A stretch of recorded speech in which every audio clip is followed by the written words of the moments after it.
देख रहे हैं बीबीटी न्यूज भारत और मैं हूं आपका दोस्त रिजवान मुनीर। इस समय मैं पहुंचा हूं तहसील फतेहपुर के पास एक गांव सलेमपुर में। यहां मेरे साथ आप देख रहे हैं तमाम लोग। इन तमाम लोगों के चेहरे इस समय दुखी हैं और इस बात की गवाही दे रहे हैं कि इनका कोई ऐसा नुकसान हुआ है जिसकी भरपाई शायद हो सके। इन्हें गम है एक ऐसे बेटे के इनसे दूर चले जाने की जो शायद अब कभी न लौट के आए। इनका नौजवान बेटा, इस गांव का बेटा, पढ़ा लिखा बेटा जो नौकरी की तलाश में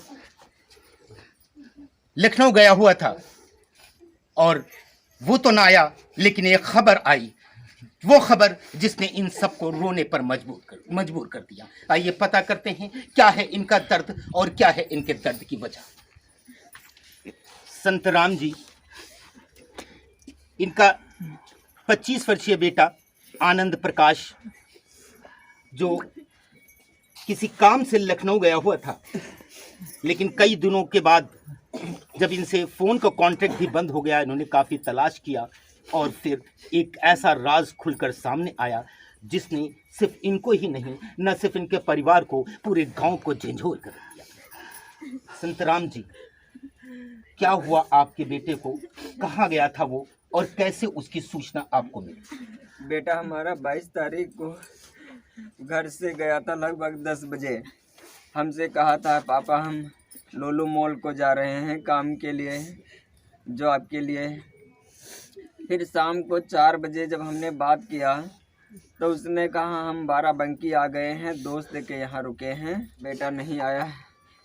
तो हमने फ़ोन करना शुरू किया, बराबर फोन करते रहे। जनपद बाराबंकी के थाना फतेहपुर के ग्राम सलेमपुर निवासी 25 वर्षीय आनंद प्रकाश का शव बाराबंकी निवासी एक दोस्त के घर में लटकता हुआ मिलने से क्षेत्र में फैली हुई है सनसनी।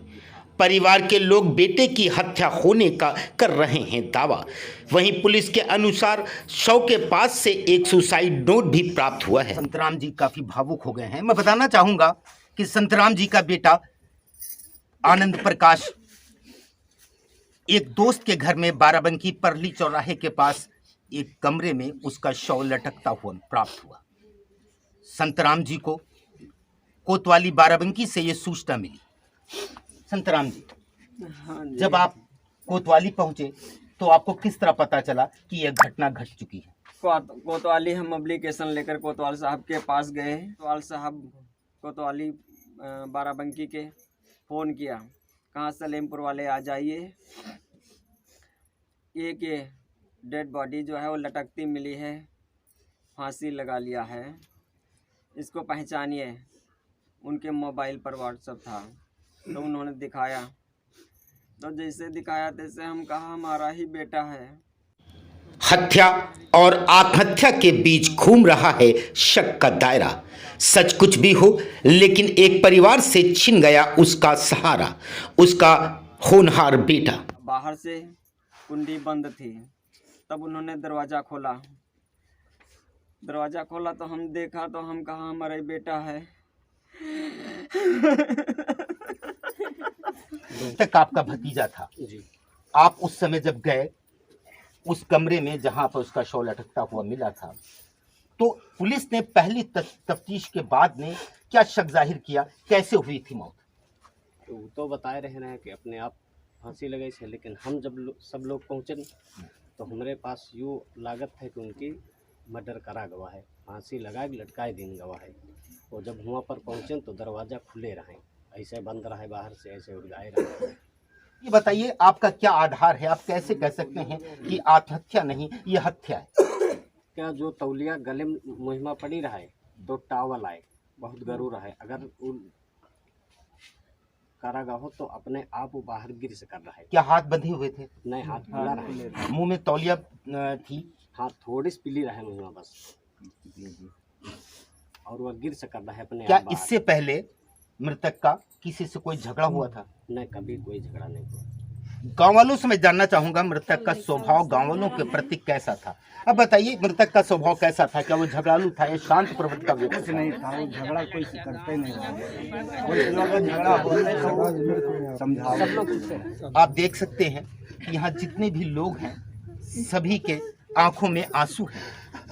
ये मृतक आनंद प्रकाश के प्रति इतना प्रेम, इतना लगाव वो इसलिए है कि वो एक अच्छे स्वभाव का लड़का था। गांव में सभी से वो प्रेम भावना से रहता था, सभी बड़ों का सम्मान करता था और ऐसे व्यक्ति के चले जाने से पूरा गांव शोकाकुल है।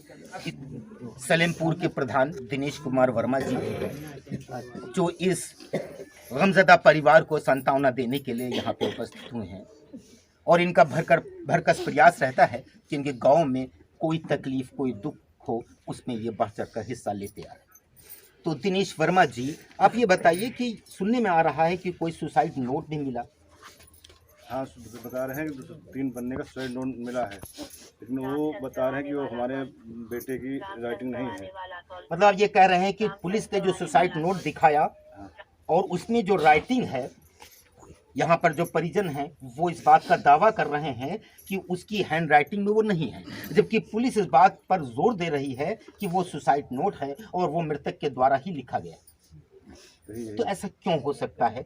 ये बातें किस ओर इशारा करती हैं? ये मर्डर की तरफ की इशारा कर, वो 100% मर्डर ही है। पुलिस की मिली भगत इसमें